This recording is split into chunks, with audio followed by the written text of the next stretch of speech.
प्रीत स्नेह समात न गाता, प्रीति पुनीत भरत कै देखी, सकल सभा सुकुल हेउ विशेषी। तब नृपदूत निकट बैठारे, मधुर मनोहर बचन उचारे। भैया कहहु कुशल दो बारे, तुम्हनी के निज नयन निहारे। श्यामल गौर धरे धनु भाथा, बय किशोर कौशिक मुनि साथा।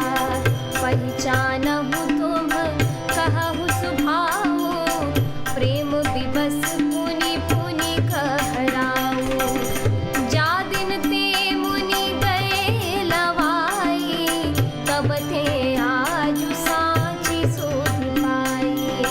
कहहु विदेह कवना विधि जाने, सुनि प्रिय बचन दूत मुस्काने। मंगल भवन अमंगल हारी, द्रवौ सुदशरथ जित बिहारी। सुनहु महीपति मुकुट मणि, तुम सम धन्य न कोउ।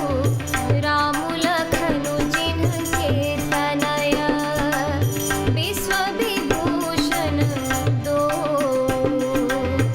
मंगल भवन अमंगल हारी, द्रवौ सुदशरथ जित बिहारी। पूछन जो गुण तनय तुम्हारे, पुरुष सिंह तिहु पुर उजियारे। जिनके जस प्रताप के आगे, शशि मलीन रवि शीतल लागे। तिनकहु कहिया नाथ किमि चीन्हे, देखिय रवि की दीप कर लीन्हे। सिय स्वयंवर भूप अनेका, समिठे सोभट एक तेका। शंभु सरासनु काहू न टारा, हारे सकल वीर बरियारा। तीनि लोक मह जे भट मानी, सब कै सकति शंभु धनु भानी। सकई उठाई सरासुर मेरु, सोहिय हारि गयउ करिहेरु। जेहि कौतुक शिव सैल उठावा, सो तेहि सभा पराभव पावा। मंगल भवन अमंगल हारी, द्रवौ सुदशरथ जित बिहारी। तहाँ राम रघुवंश मणि, सुनिय महामहिपाल। भंजेउ चाप प्रयास बिनु, जिमि गज पंकज नाल। मंगल भवन अमंगल हारी, द्रवौ सुदशरथ जित बिहारी।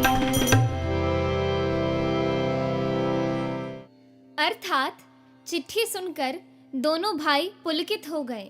स्नेह इतना अधिक हो गया कि वह शरीर में समाता नहीं। भरत जी का पवित्र प्रेम देखकर सारी सभा ने विशेष सुख पाया। तब राजा दूतों को पास बैठाकर मन को हरने वाले मीठे वचन बोले। भैया कहो, दोनों बच्चे कुशल से तो हैं? तुमने अपनी आंखों से उन्हें अच्छी तरह देखा है ना? सांवले और गोरे शरीर वाले वे धनुष और तरकस धारण किए रहते हैं। किशोर अवस्था है, विश्वामित्र मुनि के साथ हैं। तुम उनको पहचानते हो तो उनका स्वभाव बताओ। राजा प्रेम के विशेष वश होने से बार बार इस प्रकार कह पूछ रहे हैं। भैया, जिस दिन से मुनि उन्हें लिवा ले गए, तब से आज ही हमने सच्ची खबर पाई है। कहो तो महाराज जनक ने उन्हें कैसे पहचाना? ये प्रिय प्रेम भरे वचन सुनकर दूत मुस्कुराए। दूतों ने कहा, हे राजाओं के मुकुट मणि, सुनिए, आपके समान धन्य कोई और नहीं है। जिनके राम लक्ष्मण जैसे पुत्र हैं, जो दोनों विश्व के विभूषण हैं। आपके पुत्र पूछने योग्य नहीं है। वे पुरुष सिंह तीनों लोकों के प्रकाश स्वरूप हैं, जिनके यश के आगे चंद्रमा मलिन और प्रताप के आगे सूर्य शीतल लगता है। हे नाथ, उनके लिए आप कहते हैं कि उन्हें कैसे पहचाना? क्या सूर्य को हाथ में दीपक लेकर देखा जाता है? सीता जी के स्वयंवर में अनेकों राजा और एक से एक बढ़कर योद्धा एकत्रित हुए, परंतु शिव जी के धनुष को कोई भी नहीं हटा सका। सारे बलवान वीर हार गए। तीनों लोकों में जो वीरता के अभिमानी थे, शिव जी के धनुष ने सबकी शक्ति तोड़ दी। बाणासुर, जो सुमेरु को भी उठा सकता था, वह भी हृदय में हार मानकर परिक्रमा करके चला गया, और जिसने खेल से ही कैलाश को उठा लिया था, वह रावण भी उस सभा में पराजय को प्राप्त हुआ। हे महाराज सुनिए, वहाँ जहाँ ऐसे ऐसे योद्धा हार मान गए, रघुवंश मणि श्री रामचंद्र जी ने बिना ही प्रयास शिव जी के धनुष को वैसे ही तोड़ डाला, जैसे हाथी कमल की डंडी को तोड़ डालता है। इस एपिसोड में इतना ही। आगे की कथा सुनने के लिए कृपया मेरे YouTube चैनल को ज़रूर सब्सक्राइब करें। जय सिया राम।